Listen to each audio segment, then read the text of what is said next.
नमस्कार दोस्तों, कहानियों की श्रृंखला में आज सुनेंगे मालती जोशी जी की कहानी महंगी खुशियाँ। लेकिन उससे पहले मेरा आपसे विनम्र अनुरोध है कि अगर मेरी कहानियाँ आपको अच्छी लगती हैं तो मेरे चैनल को सब्सक्राइब ज़रूर करें, लाइक करें और अपने दोस्तों और परिचितों में शेयर भी करें। बेल आइकन दबाना बिल्कुल भी ना भूलें। आज सुनिए महंगी खुशियाँ। मार्केट से लौटकर आई तो देखा रोहन के पास उसका दोस्त बैठा हुआ है।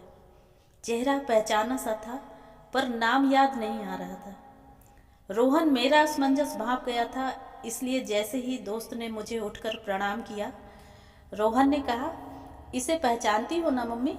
ये है कुणाल, कुणाल पाठक। अरे वाह, पहचानूंगी क्यों नहीं, मैंने राहत की सांस लेते हुए कहा। बहुत दिनों के बाद देखा है ना, इसलिए। आजकल यहाँ नहीं रहते क्या? पिछले 2 साल से चेन्नई में हूँ। छुट्टियाँ बहुत कम मिलती हैं, 2-4 दिन के लिए ही आना हो पाता है। पूरा वक्त घर पर ही निकल जाता है। और किसी के घर पर जाकर करोगे भी क्या? दोस्त भी तो सब बाहर निकल गए होंगे। इसे ही देख लो, 6 महीने बाद आया है, वह भी 8 दिन के लिए। इस बार कुणाल लंबी छुट्टी पर आया है मम्मी, शादी जो कर रहा है। अरे वाह, बधाई हो। जरा अपने दोस्त को भी कुछ सलाह दो भाई, हम तो कह कह कर हार गए हैं। कुणाल ने अदब से मुझे कार्ड पकड़ाया। 14 की शादी है लखनऊ में, 18 को यहाँ रिसेप्शन है।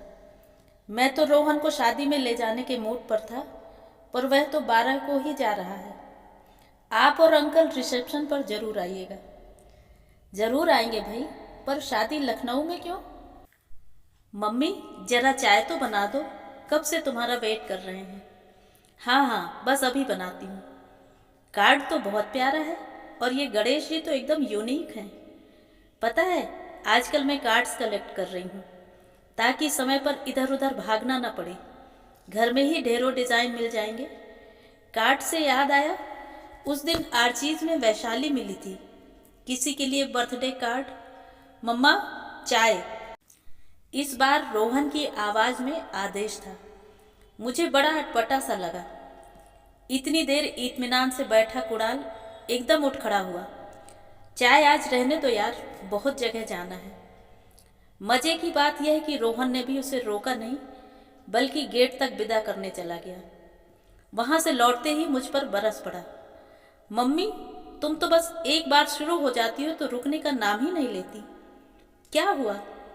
यह पूछने की क्या जरूरत थी कि शादी लखनऊ में क्यों है? अरे मुझे क्या पता कि वे लोग शिफ्ट हो गए हैं। कौन लोग? वही वैशाली आदि लोग। मातेश्वरी, आपके हाथ में शादी का कार्ड था, आपने कार्ड की तारीफ की, गणेश जी की भी प्रशंसा की, तो कार्ड पर लिखा मजमून भी तो पढ़ सकती थी ना। मैंने कार्ड ध्यान से देखा। बड़े अक्षरों में लिखा था, कुणाल वेट्स प्रियंका। ये प्रियंका कौन है? कुणाल की दुल्हन, उसने मुंह फुलाकर कहा और कमरे में चला गया। मुझे बिना बात कटघरे में खड़ा कर गया। कार्ड हाथ में लेकर भी मैं दुल्हन का नाम पढ़ नहीं पाई थी, तो इसलिए कि मेरे जहन में वैशाली का नाम अंकित था। उन दिनों कुणाल का और उसका अफेयर जोरों पर था। 2-4 बार पढ़ाई के बहाने वह मेरे घर भी आई थी। तब रोहन ने ही परिचय करवाया था कि ये कुणाल की फियांसी है। बाद में मैंने उसे चिढ़ाया भी था, बुद्धू राम, इतनी अच्छी लड़की तुम्हें नजर नहीं आई? तुम्हारे सामने दोस्त उसे उड़ा ले गया। अब उसकी शादी किसी प्रियंका नाम की कन्या से हो रही है। यह खबर मेरे लिए अप्रत्याशित थी, लेकिन रोहन है कि बिला वजह मुझसे नाराज हो गया। सारी शाम उसका मूड उखड़ा ही रहा। मैं चाय देने कमरे में गई, तब भी उसने मुझसे बात नहीं की। खाने की मेज पर भी वह चुप चुप ही बना रहा। इन्होंने भी इसे लक्ष्य किया। बोले, क्या बात है साहबजादे, कुछ नाराज से लग रहे हो? अपनी मम्मी से नाराज है वह। गंवाई गंवार माँ का दोस्तों के साथ बात करना उसे अच्छा नहीं लगता। प्लीज मम्मी, वह एकदम फट पड़ा। बात को यूं घुमाओ मत। तो क्या हुआ है, तुम ही बता दो। पापा, आज मेरा एक दोस्त आया था शादी का कार्ड देने। कॉलेज के दिनों में उसका अफेयर चल रहा था। अब मम्मी जुटी हैं, उसी की बात कर रही हैं। मैं हिंट पर हिंट दिए जा रहा हूँ, पर कोई सुने तब ना। बेचारा इतना ऑकवर्ड फील कर रहा था, उठकर चला ही गया। अब मुझे क्या सपना आया था? मम्मी, आपके हाथ में कार्ड था, उसे ठीक से देखना तो था ना। बेटा, गलती हो गई। दोस्तों के अफेयर्स की खबरें देते हो तो ऐसी ब्रेकअप की भी दे दिया करो, ताकि ऐसी गलती दोबारा ना हो।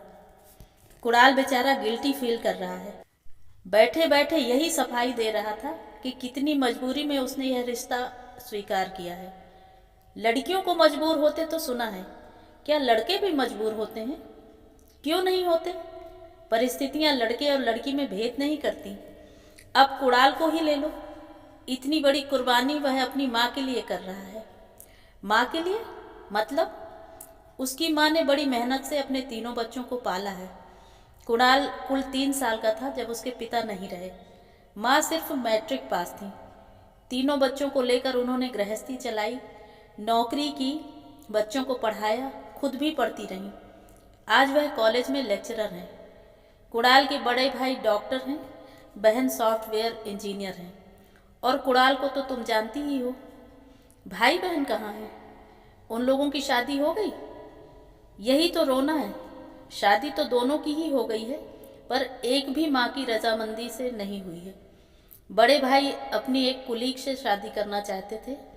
वह पारसी थी, इसलिए माँ ने परमिशन नहीं दी। उन्होंने रजिस्टर्ड मैरिज कर ली। आजकल ऑस्ट्रेलिया में है, धुआंधार प्रैक्टिस चल रही है, पर माँ उनकी एक पाई भी नहीं छूती। बस कुणाल को जब ज़रूरत होती है चुपचाप मंगा लेता है। और बहन, क्या उसकी भी इंटरकास्ट मैरिज हुई है? नहीं, वे लोग तो खालिस ब्राह्मण हैं। कुणाल के मामा के पड़ोसी हैं। दोनों घरों में बहुत अच्छे संबंध हैं। मनोज और मधुरा की दोस्ती तभी से चली आ रही है। इस शादी में भी माँ को आपत्ति थी। वह एक अलग ही किस्सा है। मनोज 10वीं में रहा होगा तब पिताजी की अचानक नौकरी चली गई। आमदनी का कोई और जरिया नहीं था। कुणाल के मामा जी ने अपने रसूख से मनोज की माँ को एक गर्ल्स हॉस्टल में मेस इंचार्ज लगवा दिया। 3 साल बड़े कष्ट में गुजरे, फिर मामला सुलझ गया। मनोज के पिता की नौकरी बहाल हो गई तो माँ ने अपनी नौकरी छोड़ दी।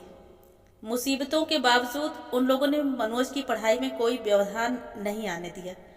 फिर एक दिन मनोज और मधुरा ने एक साथ ही डिग्री ली, पर शादी की बात उठते ही कुणाल की माँ बिफर गई।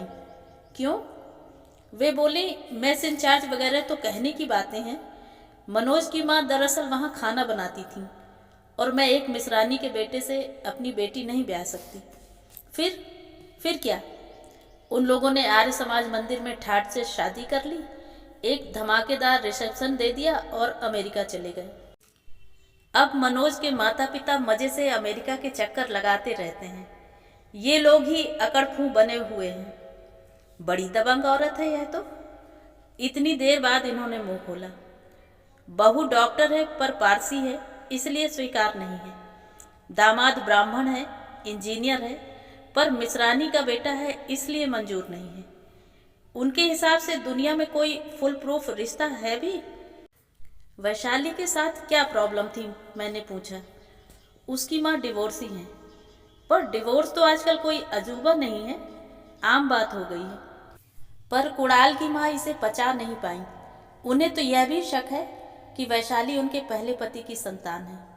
हालांकि कोई ठोस सबूत उनके पास नहीं है, पर वह कहती हैं कि ऐसे संदिग्ध कुल गोत्र वाली कन्या को अपनी बहू नहीं बना सकती। और ये बेवकूफ़ मान गया। इससे तो उसकी बहन ज़्यादा दिलेर निकली। वह बेचारा धर्म संकट में फंस गया है। कहता है दोनों बड़ों से तो माँ ने संबंध तोड़ ही लिए हैं। अगर मैं उनकी मर्जी के खिलाफ शादी करूँगा तो वह मुझसे भी नाता तोड़ लेंगी। 3 बच्चों के होते हुए बुढ़ापे में माँ एकदम अकेली पड़ जाएंगी। हम में से किसी को तो उनके उपकारों का बदला चुकाना होगा। ब्रेवो, आज के ज़माने में भी ऐसे फर्माबरदार बेटे होते हैं। मुझे तो उस औरत पर रश्क हो रहा है। इन्होंने कहा और हाथ धोने चले गए। टेबल समेटते हुए मैंने देखा कि हाथ धोने के बाद रोहन पुनः आकर कुर्सी पर बैठ गया है। यूं ही बात करने की गरज से मैंने कहा, तुम्हारे पापा को कुणाल की माँ से ईर्ष्या हो रही है, पर मुझे तो उन पर दया आ रही है। दया? क्यों मम्मा? मुझे तो वह किसी कोने से दयनीय नहीं लगती। बेटे, दुनिया की कोई भी माँ इस एहसास के साथ कभी खुश नहीं रह सकती कि उसके लिए उसके बेटे ने अपनी खुशियाँ कुर्बान कर दी हैं। 2 क्षण के लिए वह अभिमान से सीना फुला सकती हैं, पर एक अपराध बोध जिंदगी भर उन्हें कचोटता रहेगा। वह कभी नहीं भूल पाएंगी कि उन्हें खुश करने के लिए कितने लोगों को दुखी होना पड़ा है। कुणाल तो खैर शहीदाना बाना धारण कर ही लेगा, पर प्रियंका, वह जीवन भर पति का छद्म प्यार पाने के लिए ही अभिशप्त क्यों हो? वैशाली के घाव क्या कभी भर पाएंगे? अगर उसने कभी शादी की तो उसके पति की पूरी उम्र उसके घावों को सहलाते ही गुजरेगी। एक व्यक्ति को खुश करने के लिए इतने सारे लोगों को दुखी करना, क्या ये बहुत महंगा सौदा नहीं है? रोहन कुछ नहीं बोला, चुपचाप बैठा रहा। केवल उसकी नजरें मेरा पीछा करती रहीं। मैं किचन से फ्रिज तक, फ्रिज से किचन तक, किचन से स्टोर तक चक्कर लगाती रही और वह अपलक मुझे देखता रहा। क्या बात है बेटा, परेशान लग रहे हो? मम्मा, किसी समय वैशाली तुम्हें बहुत अच्छी लगती थी ना? अच्छी तो अब भी लगती है। क्यों? तुमने एक बार कहा था कि मैं कैसा बुद्धू हूँ जो वह मुझे नजर नहीं आई। मुझे तो वह नजर आई थी मम्मा, पर मैं उसे नजर नहीं आया था। उसके सामने दूसरे अच्छे विकल्प जो थे। तुम कहना क्या चाहते हो? अगर कभी मुझे उसके घावों को सहलाने का मौका मिला तो? मैं आश्चर्य से मुंह बाए उसे देखती ही रह गई। मन में ढेर सारे तूफान उठे और बिला गए। मैं जान गई कि बच्चों के हर निर्णय पर कुणाल की माँ के मन में भी ऐसे ही बवंडर उठे होंगे, पर परिस्थितियों से लड़ने की क्षमता उनमें थी। मैंने उसके बालों में हाथ फेरते हुए कहा, बेटे, तुम जो भी निर्णय लोगे मुझे मंजूर है, पर एक ही बात कहूँगी कि भावुकता में कभी कोई फैसला मत करना।